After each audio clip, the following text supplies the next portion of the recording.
Eu acho que a gente tem que pensar que a nossa temática central aqui é a temática do sentido, né, do propósito. E como é que o Jung pensou isso e como que o Jung pensou pode contribuir, né, ou complementar as nossas formas de pensar atuais, né, sociais, culturais e mais comuns. Então a ideia é quais temáticas, né, e quais aspectos da psicologia analítica são importantes para a gente abordar esse assunto, né? Eu acho que tem algumas coisas importantes para a gente começar aí nesse diálogo, né? O primeiro ponto é a gente entender que Jung foi um psicólogo, né, o desenvolvedor da psicologia analítica, que é uma vertente aí, uma das várias formas de se pensar a psicologia, e ele elaborou ali no fim do, do século XIX, ao longo da metade do século XX, né, o que a gente chama hoje de psicologia analítica, que é uma forma de interpretar o mundo, né? Ele criou uma série de categorias olhando aí para como a nossa mente funciona, e ele foi desenvolvendo essas categorias para ajudar a gente a interpretar os fenômenos da vida psíquica, ou seja, os fenômenos da nossa mente, né? Como é que a gente consegue navegar por esses fenômenos, como é que a gente consegue entender esses fenômenos psíquicos, né? E ele tem uma visão que ela vai um pouco contra, né, as tendências da época dele, né, que são aquelas tendências que vêm mais de um materialismo científico, né, que tem um olhar mais causal, né, então os olhares da psicologia que vão tentar voltar para as causas dos sintomas, para as causas, né, dos problemas que se vive na mente, e Jung vai integrar isso na psicologia dele, mas ele fala: olha, é importante nesse processo a gente entender também o sentido dos processos psíquicos e entender também que a própria vida psíquica, né, a nossa vida mental, ela tem um sentido, né? Ela é um processo e por ser um processo, ela é dinâmica e ela sai de um lugar e ela caminha em uma direção.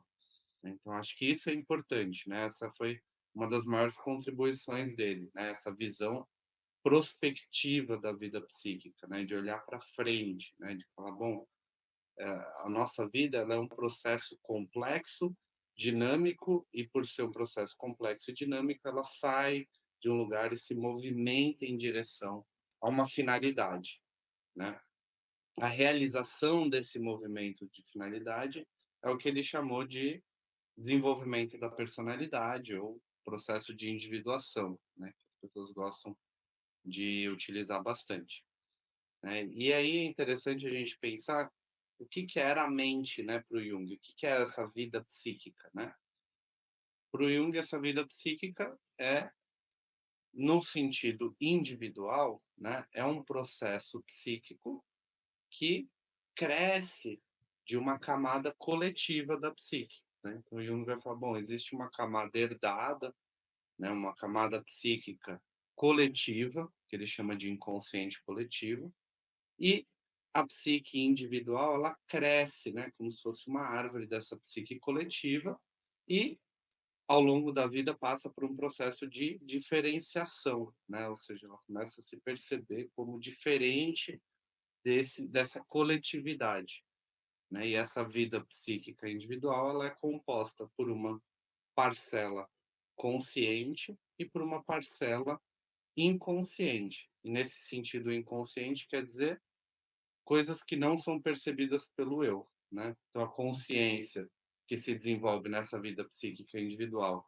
é a consciência que é percebida pelo eu, ou seja, tudo que eu percebo está na consciência dentro da psicologia analítica, né? Tanto que a terminologia que o Jung escolhe para se referir a essa consciência é o termo em alemão Bewusstsein, né, que é a palavra composta entre Bewusst, que é sabido, e o Sein, que é o ser, ou seja, tudo aquilo que é sabido pelo ser. Ou seja, tudo que eu sei está na consciência, mas nem tudo que eu sei faz parte de mim. Existe uma parte de mim individual que está para além daquilo que eu sei sobre mim, né. E essa parcela ele vai chamar de inconsciente pessoal, ou seja, todos aqueles aspectos da nossa identidade ou aspectos de nós, que nós não percebemos ou que nós não queremos reconhecer em nós, né. Tudo aquilo que é nosso, mas que a gente não quer reconhecer como nosso.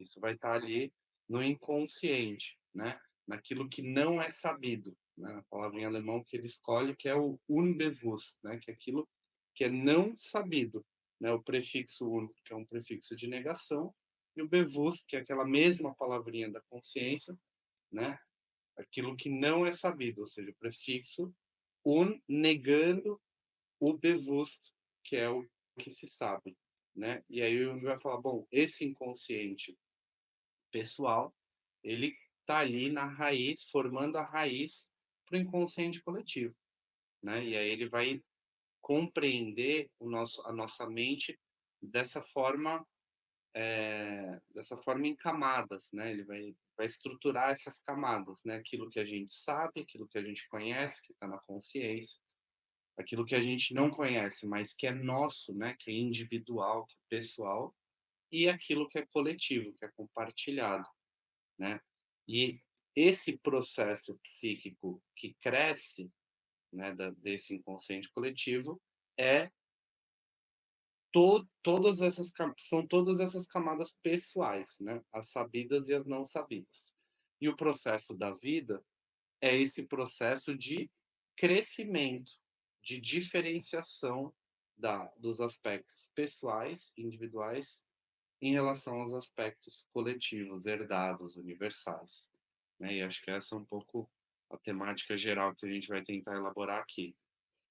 Não sei se eu esqueci alguma coisa, mas vocês podem. Não, eu acho que não. Mas deixa eu ver se eu entendi bem aqui então. A gente, eh, o que o Jung propõe então é uma espécie de que aquilo que nos constitui, ou seja, aquilo que eu sou, tem um lado no qual eu tenho consciência daquilo, né, aquilo que eu vivo, aquilo que eu sei as minhas características, aquilo que eu reconheço como sendo meu, né, aquilo que me define de diferente das outras pessoas, de diferente do mundo, ou seja, eu gosto daquilo, eu não gosto disso, eu tenho as minhas preferências, eu tenho a vida que eu praticamente escolho viver ou não viver e tal, mas que de alguma forma isso só constitui parte do que nós somos. A outra parte, então, é o que ele fala que está enraizado, ou seja,